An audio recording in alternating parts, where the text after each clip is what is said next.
Raka menatap rumah tua di tepi desa yang terpencil, rumah yang diwariskan kakeknya. Dari jauh, bangunan itu terlihat biasa saja, dengan cat yang sudah mengelupas dan genteng yang beberapa pecah. Namun ada sesuatu yang membuat hatinya tidak tenang. Udara di sekitar rumah terasa berat, seolah menahan napas setiap kali Raka melangkah mendekat.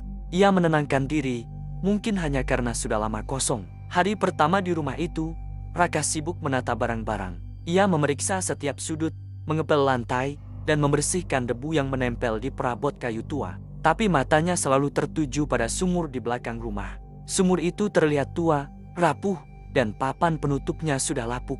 Orang-orang desa sebelumnya sering berbisik tentang sumur itu, ada yang bilang berhantu, ada yang bilang pernah mendengar tangisan di malam hari. Raka menggeleng. Ia tidak percaya pada hal-hal seperti itu. Malam pertama di rumah baru, Raka duduk di ruang tamu, lampu temara menyinari dinding kayu yang retak. Hening, terlalu hening. Tiba-tiba terdengar suara yang sangat pelan, hampir seperti bisikan. Raka, Raka, Raka menoleh. Tidak ada siapapun. Jantungnya berdetak lebih cepat. Pasti cuma halusinasi karena lelah, gumamnya. Ia menyalakan lampu lebih terang dan menutup tirai, mencoba menenangkan diri. Malam kedua, suara itu muncul lagi. Kali ini lebih jelas, lebih mendesak. Ia mendengar nada merintih yang memanggil namanya dari arah sumur belakang rumah. Raka menahan napas. Hatinya mengatakan untuk lari, tapi rasa penasaran menahannya. Ia memutuskan untuk memeriksa sumur itu keesokan paginya. Pagi datang dengan kabut tipis yang menyelimuti halaman rumah. Raka mendekati sumur dengan hati-hati. Papan penutupnya rapuh, dan beberapa bagian kayu sudah lapuk dimakan usia. Ia menatap ke dalam sumur, gelap, dingin, sunyi, seolah sumur itu menelan cahaya dan suara. Hari-hari berikutnya, kejadian aneh mulai sering terjadi. Pintu rumah terkunci sendiri, langkah kaki terdengar di loteng, bayangan melintas di tepi matanya. Suara dari sumur tetap hadir setiap malam sekitar pukul 2 pagi. Suatu malam, Raka tidak bisa menahan diri lagi. Dengan senter di tangan, ia mendekati sumur. Angin malam yang dingin berhembus dari arah sumur, membawa aroma busuk yang samar. Saat ia menunduk, terdengar suara memanggil lagi. Raka, tolong! Tangisan perempuan terdengar jelas, menusuk telinga. Raka menahan napas. Hatinya berdegup kencang. Ia menarik papan penutup sumur perlahan. Suara itu semakin keras, penuh kesedihan dan ketakutan. Ketika papan terangkat, Raka menatap ke dalam sumur gelap, dalam, dan dingin. Dinding sumur dipenuhi goresan kuku manusia, seolah ada sesuatu yang berusaha keluar. Di dasar sumur tidak ada air, hanya jejak kaki yang seakan berjalan naik menuju permukaan. Raka terpaku, tak mampu berkata. Kakinya seakan tertancap ke tanah. Tiba-tiba terdengar napas berat dari dasar sumur. Suara tangisan berubah menjadi teriakan yang membuat Raka hampir kehilangan akal. Sosok perempuan pucat muncul di dasar sumur, matanya kosong tapi penuh kesedihan. Rambutnya basah dan kusut, pakaian compang-camping. Raka menjerit, mencoba menarik kakinya. Sosok itu mendekat, berjalan di udara yang tidak ada di atas dasar sumur yang kosong. Tolong, jangan tinggalkan aku. Suara itu bergema di kepala Raka. Ia akhirnya berhasil menjauh dan menutup sumur dengan papan kayu. Malam itu, ia tidak bisa tidur.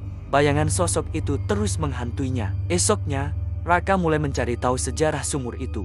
Ia menemukan catatan tua di gudang rumah. Lembarannya menguning, tulisannya nyaris pudar. Ia membaca dengan hati-hati. Dulu, sumur itu milik keluarga kakeknya, tapi seorang perempuan muda bernama Dewi tewas tenggelam di dalamnya lebih dari 50 tahun lalu. Konon, Dewi dituduh menyihir desa dan dikurung di sumur oleh penduduk desa. Tubuhnya tidak pernah ditemukan, hanya jejak kuku di dinding sumur yang menandai perjuangannya untuk keluar. Raka mulai merasakan kehadiran Dewi semakin intens. Lampu mati mendadak, bayangan di jendela, suara tangisan di tengah malam.